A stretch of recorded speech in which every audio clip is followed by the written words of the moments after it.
আজকের রেসিপি তালের পাতা সেদ্ধ। প্রথমে তালগুলো চোপাগুলো ছাড়িয়ে নিচ্ছি, ভালোভাবে আঁঠিগুলো রাখছি। তারপর তালের মাড়িটা বের করে নিচ্ছি এইভাবে। এরপর এটা মশারি দিয়ে ছেঁকে নিচ্ছি। তারপর লো ফ্লেমে মাড়িটাকে ভালো করে সেদ্ধ করতে হবে। ওতে কিছু চিনি দিয়ে দিলাম, ভালোভাবে নাড়াচাড়া করলাম। একটু জল দিতে হবে, তাহলে মাড়িটা ভালো সেদ্ধ হবে। তালের মাড়িটা ঠান্ডা হতে হতে ছানাটাকে চিনি দিয়ে ভালোভাবে মেখে নিচ্ছি।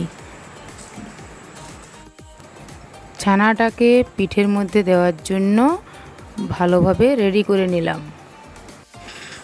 মাড়িটা ঠান্ডা হয়ে গেছে, এরপর একটু লবণ দিলাম। তারপর চালের গুঁড়ো দিয়ে ভালোভাবে মেখে নিচ্ছি। এমনভাবে মাখতে হবে যেন খুব শক্তও না হয়, খুব নরমও না হয়। আমি একটা পাত্রে জল নিয়েছি কম করে, তার উপর একটা ছিদ্রযুক্ত বাসন নিয়েছি। এখানে খেয়াল রাখতে হবে ছিদ্রযুক্ত জায়গাটা যেন জলে ঠেকে না যায়। তাতে নিচে একটা পাতা দিয়ে দিলাম। আমি আগের থেকে পাতা আগাগোড়া কেটে রেডি করে রেখেছিলাম। তারপর মাড়িটা এইভাবে দিয়ে দিচ্ছি, এইভাবে ঢেকে দিতে হবে। পাতার মাঝখানে মাখনটা দিতে হবে ভালোভাবে। তারপর ছানার পুরটা মাঝ বরাবর লম্বা লম্বা করে ভালোভাবে দিয়ে দিতে হবে। তারপর দু সাইড থেকে ভালোভাবে মুড়ে দিতে হবে।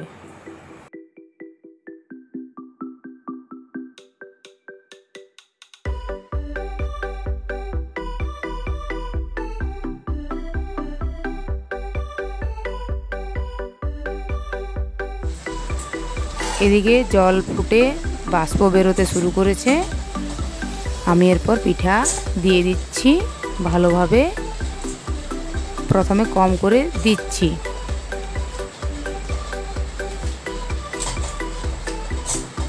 এভাবে সাজিয়ে দিয়ে দিতে হবে।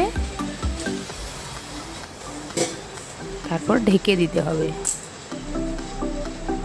গ্যাসটা মিডিয়াম ফ্লেমে রাখতে হবে। প্রথমের কম করে দেওয়া ওইগুলো কিছুটা ভাপ ধরে নিয়েছে, তারপর আবার দিতে হবে।